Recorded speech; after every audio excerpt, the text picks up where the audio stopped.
Every 11th of October is celebrated as the International Day of the Girl Child across the world. This week, members of the Lagos State House of Assembly spared a thought for the girl child. They want implementation of policies that will help the girl child excel in the society, just like the male counterpart. We have this and more for you on the program this week. This is Lagos Parliament, and I am Abimbola Agbebi. International Day of the Girl Child was set aside by the United Nations in 2011 to increase awareness about the inequalities faced by the girl child globally. 10 years down the line, issues that affect this gender are still being amplified across the world. This year's theme focused on more digital inclusion for the girl child. At the plenary on Monday, members of the Lagos State House of Assembly added their voice to the issue. Mojisola Ali Macaulay, the chairman of the House Committee on Women Affairs, set the ball rolling. Mr. Speaker, distinguished colleagues, 11th October every year is set aside by the United Nations to recognize girls' child rights and the unique challenges girls are facing around the world. The theme for this year is Digital Generation, Our Generation. Every year, all girls are reassured of the importance and encouraged to have access to opportunity to grow, develop, and maximize their potentials. In the same vein, the day is so designated to mitigate against gender-based challenges, including early child marriages, poor learning opportunities, violence, discrimination, lack of access to health care, and skills opportunities that little girls are facing around the world. Mr. Speaker, sir, distinguished colleagues, it is pertinent that a deliberate policy is initiated to enable active participation of the girl child in all affairs of the state by the time they become young adults. It's also worthy of mention, Mr. Speaker, that I, Honorable Mojisola Oluwa, am also a girl child. Having been given the opportunity as a girl has made me to become one of the lawmakers of the former state and for representing the good people of Amuodofi. The opportunity came and I took it. A lot of girls out there are also willing and it will be very, very, good for the state government to also take up the policy to enable the girl child of today to be able to become. In conclusion, Mr. Speaker, sir, as the world marks the day today, the International Day of the Girl Child, I wish to join the Lagos State Government, the Lagos State House of Assembly, the local governments, the local council developments, LCDAs, and every Lagosian to ensure that the objectives of the celebration of today are actualized and becomes a reality, not just today, but every time the Girl Child's Day is mentioned. So to support what my colleague has just said, was just there is a saying that you train a girl, you train a nation. Women are very special in this time, and there is need for us to encourage women especially, just like some other countries are doing. Recently, we learned of Rwanda, where about 50% of the lawmakers, 40 or 50% of lawmakers are women. We need to encourage our girl child to get education and to be involved in politics, because we are to some extent that women are great managers of resources. Some of our parents doesn't see anything good in sending a girl child to school because of money. But I can tell you, invest in a girl child, then you have invested in your future. Very, very important that we have to continue to educate and encourage the girl child, especially when it comes to domestic violence. We have to bring them up in a way that they can stand on their own. I decided to rise up today to lend my voice to celebrate the girl child Today, the International Day for the Girl Child, celebrating world over, especially United Nations. I celebrate the girl child because I'm the father of girls. And I'm telling you, I appreciate them most because it is good, easy to train them once you monitor them. So they give you time to sleep well, and they wake you up early. Your food is ready.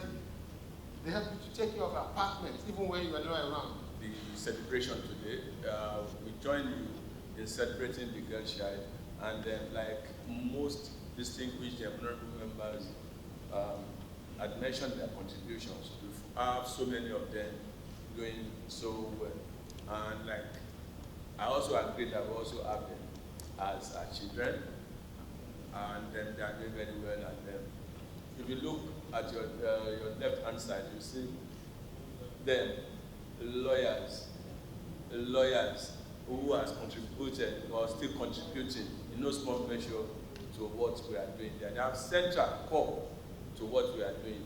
And when you look at even our judges, you have most of them being female. And you must have had them in your classes while growing up.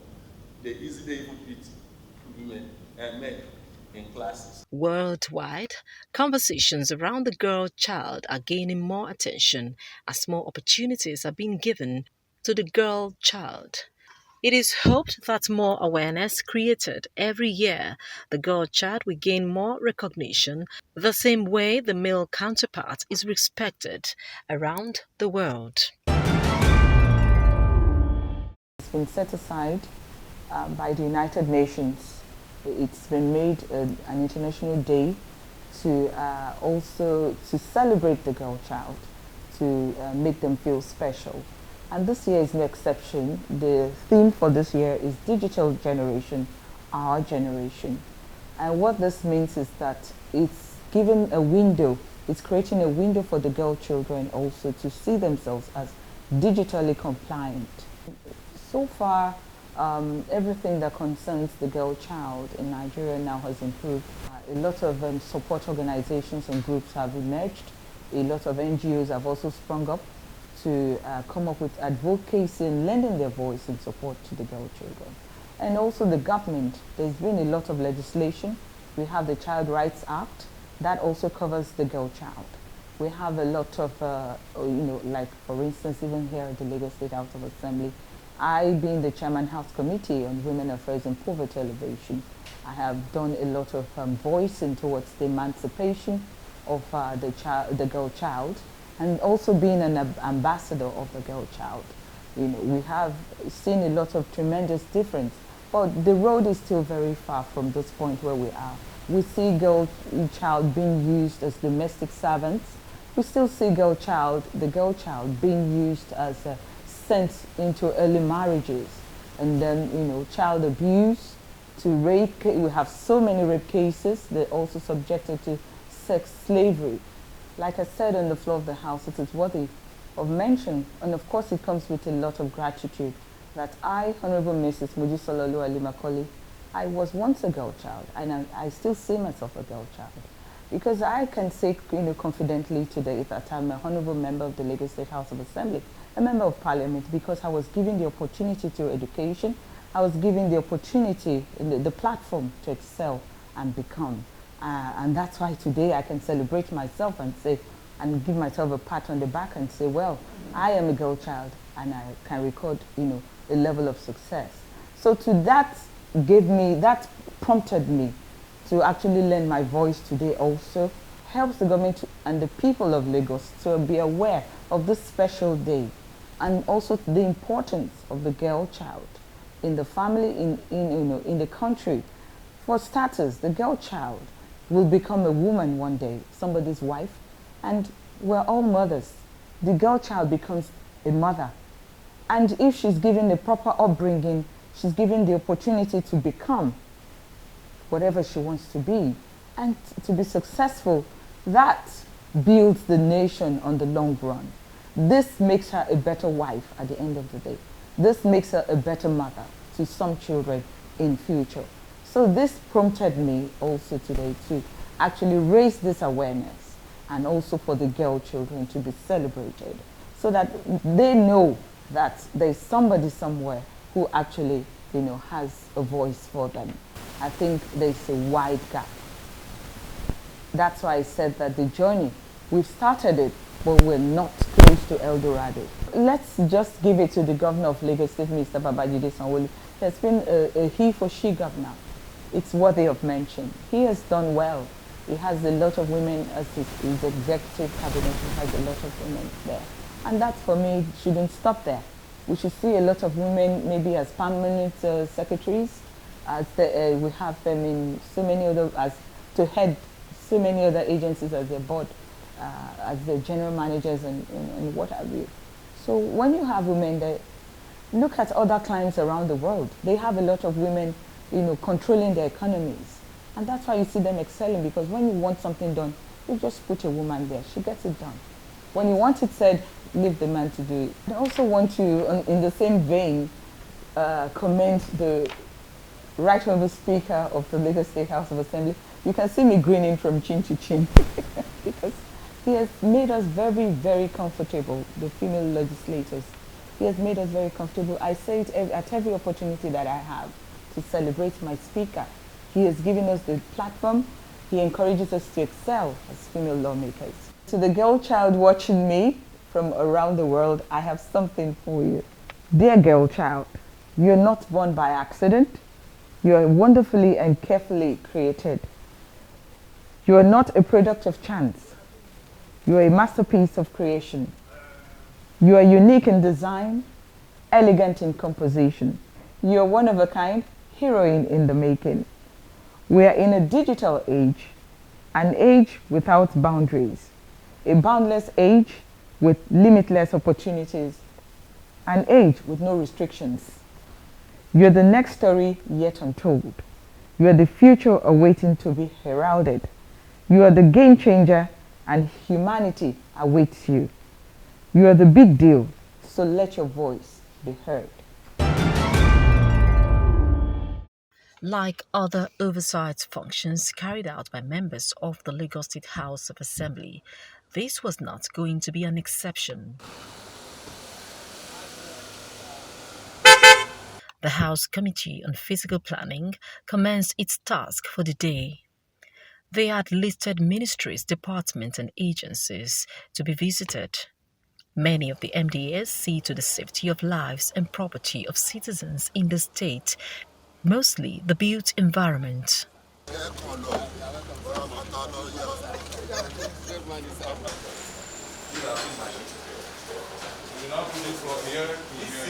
The Lagos State Material Testing Laboratory was among the places visited. The rising status of Lagos as an emerging smart city has come with a number of challenges. One of these is the safety of buildings. As an agency that sees to quality control, the Lagos State Material Testing Laboratory, among other agencies, is expected to prevent or mitigate against such occurrence in the state. It was time to find out just how well the agency has fared in the discharge of its duties and utilization of its budget. When the government established the agency was outsourced to a consultant who makes money for himself, pays his staff, buys his equipment. The remaining money he throws it back to the government. So a lot of road activities were not done prior to me coming here. So I have to establish that fact. In terms of observing dilapidated buildings, there has been a continuous radio jingle.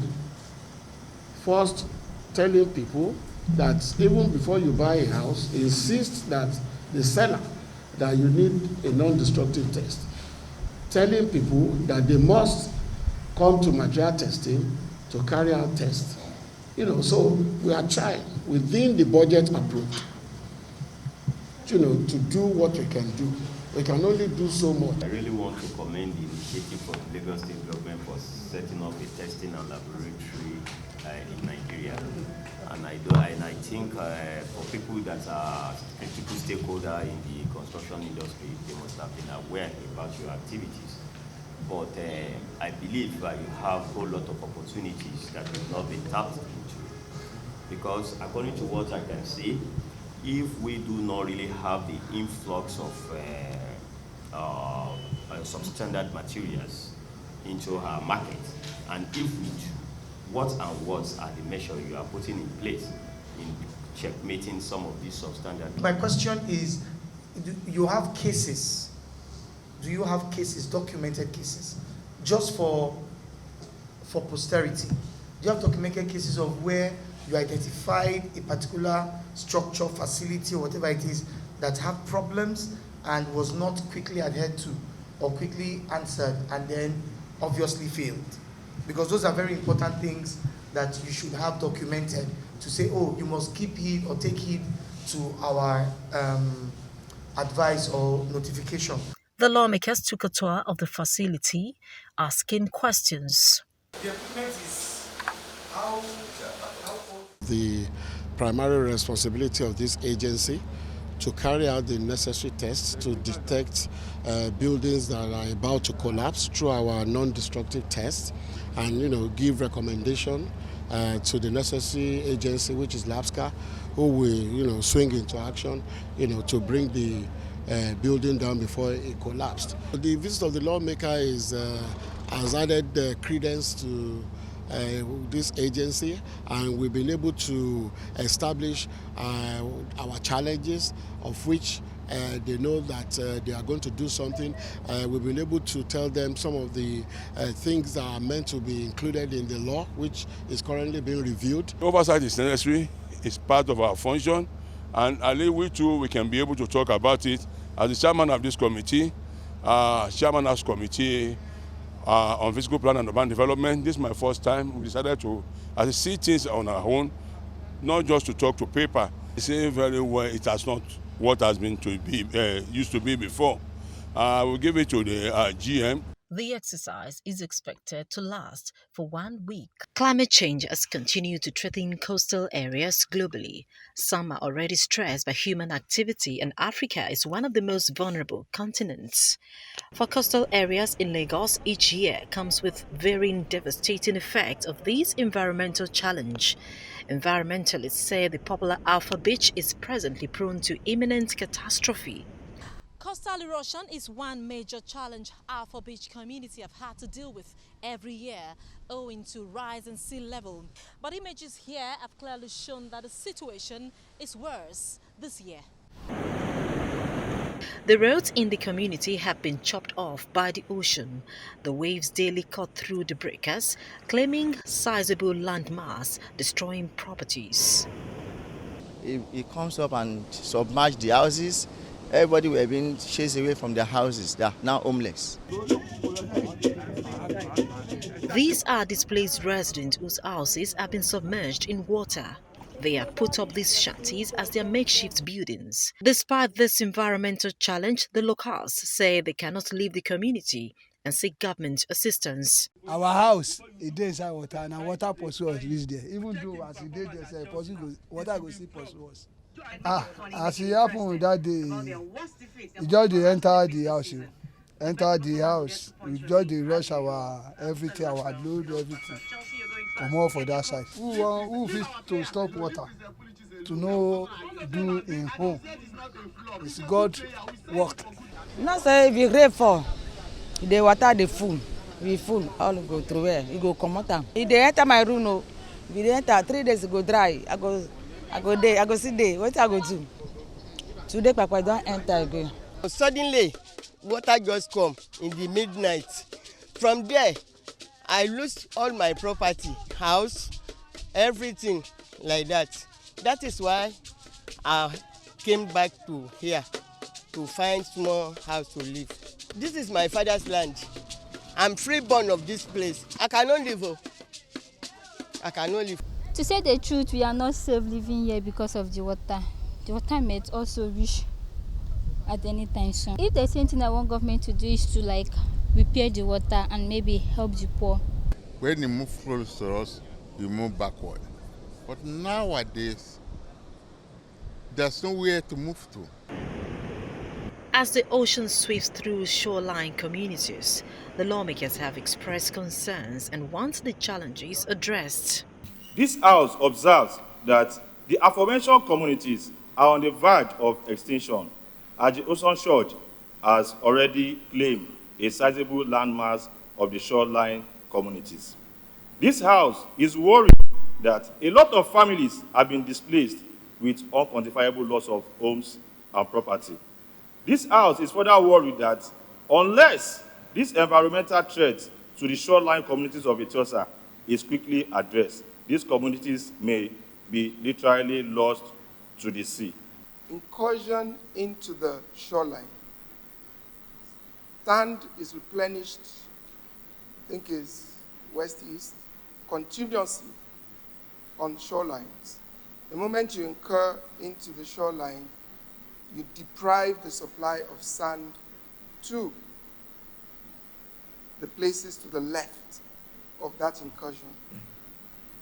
What is happening at all those beaches, if you look down the road or down the beach now, we will find one incursion or the other that has disrupted the natural flow of sand. I remember quite a few decades back, we lost the Bar Beach. We lost Bar Beach because of the groins that were created, the moles, they call them the moles that were created for the seaport. That was what eroded the Bar Beach. Eco Atlantic is back there now. Eco Atlantic is not causing problem for anybody because what we took back from the sea was what the sea took from us. So the shoreline was replenished. But if you look along that line, we're definitely going to find some incursion into the water that has disrupted the replenishment of sand along that shoreline. That is why the state has been building several groins along the beach to trap the sand. That is one of the methods of using to replenish sand to the beach if we're having this kind of. But there is a fact that we must also look at seriously, and that is the development going along that shore.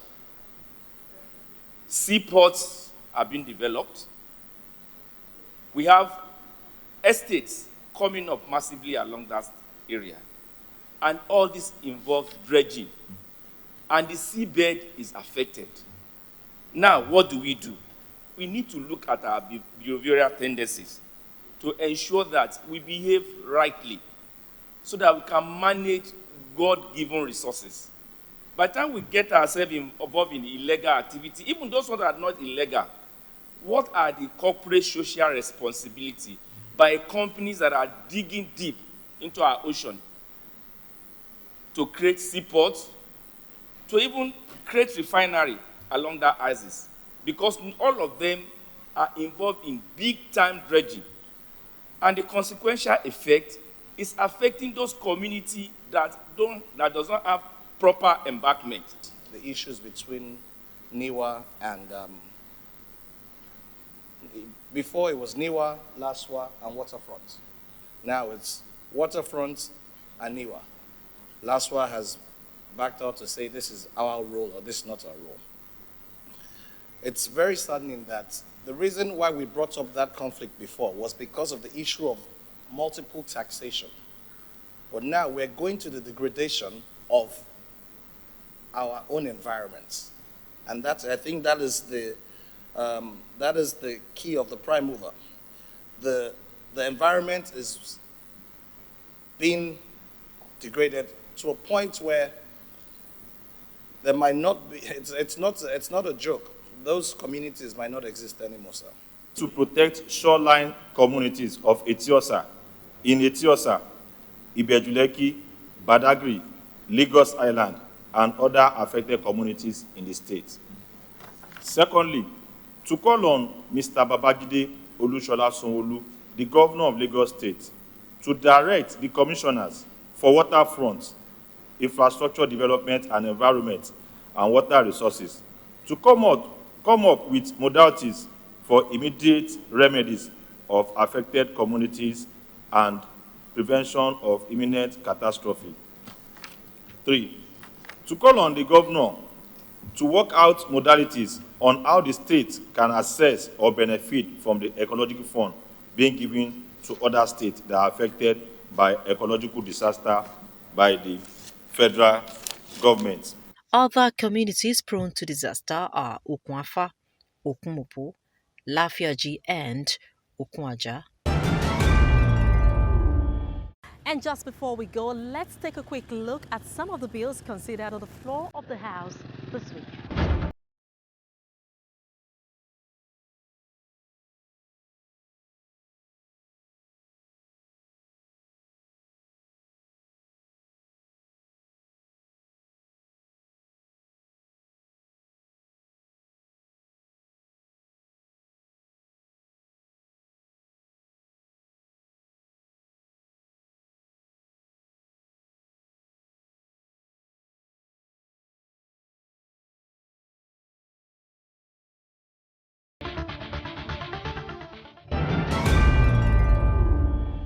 And that's Lagos Parliament this week. We thank you for watching. Do send us feedback to Lagos Parliament at tvcnews.tv. I am Abimbola Agbebi. Goodbye.